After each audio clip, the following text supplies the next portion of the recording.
Olá!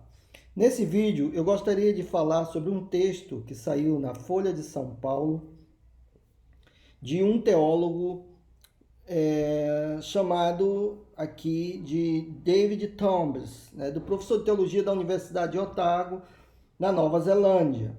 Nesse artigo, o Dr. David Thomas ele afirma que Jesus foi torturado e ele foi molestado sexualmente.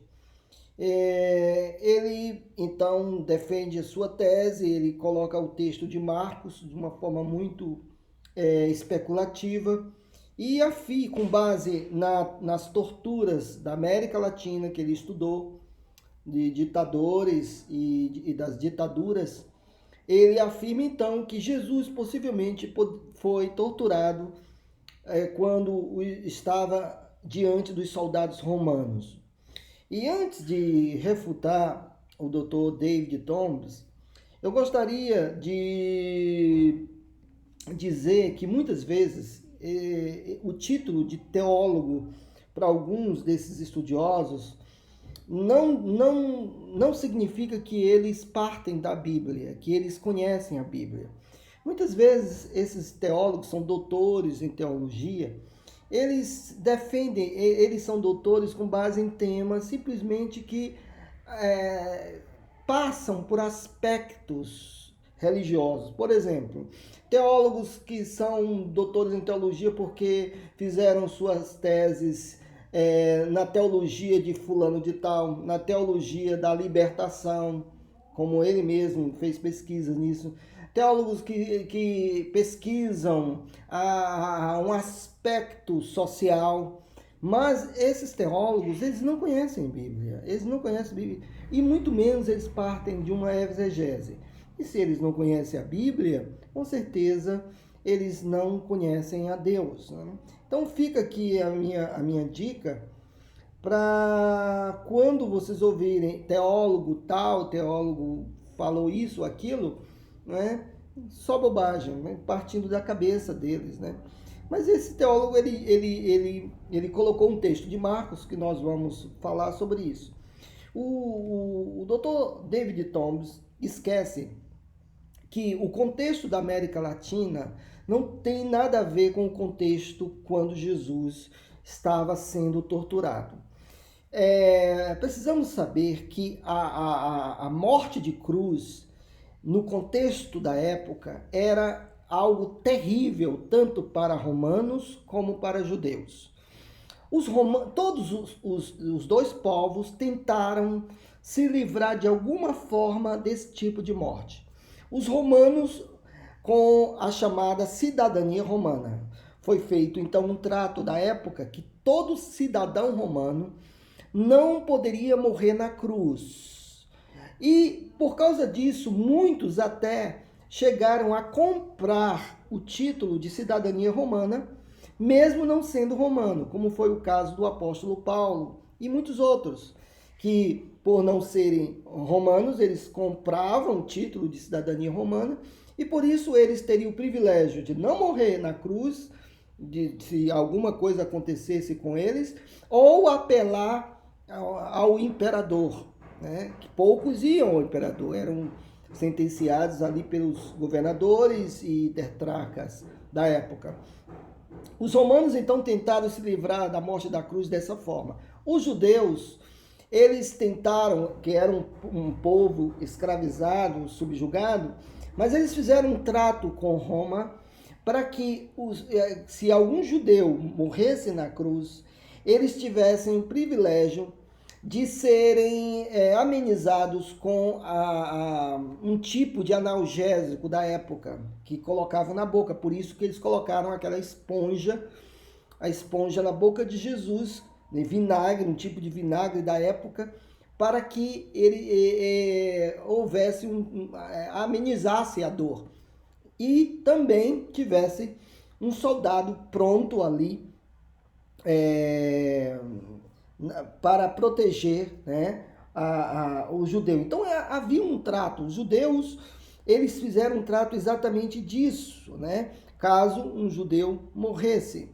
E, por outro lado, os judeus, eles eram muito cautelosos em relação a isso. Muito bem.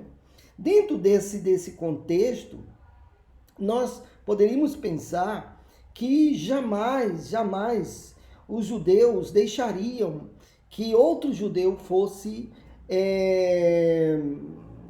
vamos dizer assim, torturado de uma forma humilhante a ponto de ser molestado sexualmente.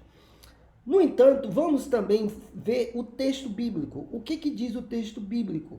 Bem, vamos para o texto de Marcos, que eles se basearam, Marcos capítulo 15, verso 20, que diz assim: depois de o terem escarnecido, despiram-lhe a púrpura e o vestiram com suas próprias vestes. Então, conduziram Jesus para fora, com o fim de o crucificarem. Notem que diz aqui, depois de o terem escarnecido. Eu vou colocar em grego o texto para explicar melhor a ação dos guardas. Vejam que o texto diz, kai hoter nepaxa auton. Diz que depois de terem escarnecido, o advérbio hoter, diante de um verbo no aoristo, ele tem um sentido de depois, por isso que as traduções colocaram depois, ou seja, Jesus foi escarnecido depois, Jesus foi escarnecido antes e depois eles tiraram as vestes de Jesus, tiraram o manto, a capa de Jesus, que nós vamos explicar. Então, primeiro Jesus foi escarnecido, né? Diz aqui, e depois de terem escarnecido dele, despiram a sua púrpura, ou seja, eles despiram a púrpura de Jesus, que aqui é essa palavra grega porfira, quer dizer púrpura, né? Era um manto vermelho que eles tiraram de Jesus. Então, depois que eles escarneceram, que eles tiraram o manto. Então, isso se torna contraditório.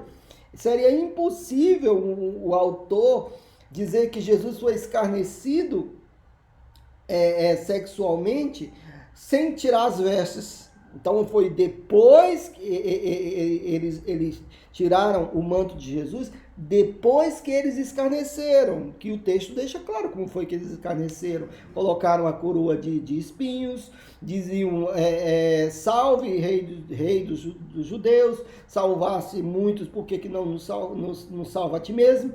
Então essa foi a forma de escarnecer conforme o texto. E depois deles escarnecerem, eles despiram o manto de Jesus. Agora, outra coisa interessante que o texto nos diz é que eles não despiram toda a roupa de Jesus. Quem achou, o doutor que disse que Jesus ficou nu, ele está completamente enganado. O texto deixa claro aqui que foi a púrpura. Em Mateus 27:31, que é um texto paralelo, que diz assim, e depois que os escarneceram, despiram-lhe ten ramuda, ramos. A palavra ramos quer dizer capa, ou seja, o judeu, ele se vestia da seguinte forma: ele tinha o sique, a chamada sique, que é um tipo de cueca, né? Depois ele tinha a túnica e depois ele tinha a capa que servia também para o frio, etc. Então, diz o texto que eles tiraram foi a capa de Jesus, o manto. Eles tiraram a capa de Jesus e colocaram um manto escarlate. Depois que eles escarneceram, porque eles colocaram o manto escarlate, para escarnecer Jesus como um rei, por causa da coroa. E aí, depois eles escarneceram, eles tiraram o manto vermelho, não foi a roupa toda de Jesus. A roupa de Jesus foi tirada na cruz, tá claro isso. Foi na cruz, e Jesus ficou com a chamada sique. Então, dizer que já que Jesus ficou nu, está errado. Jesus não ficou nu, eles tiraram a capa. Diz o texto em Mateus, olha que Mateus era publicano e era um discípulo de Jesus, e Marcos diz que eles tiraram a púrpura, ou seja, o manto de púrpura, o manto vermelho. Portanto, esse doutor, né, esse doutor, ele não conhece Bíblia, ele não conhece o contexto bíblico e ele não sabe Bíblia, entendeu? É um teólogo que ele fala, ele conhece assuntos, né, na área religiosa, mas é um teólogo que não conhece nem o Theos e nem o Logos, tá bom?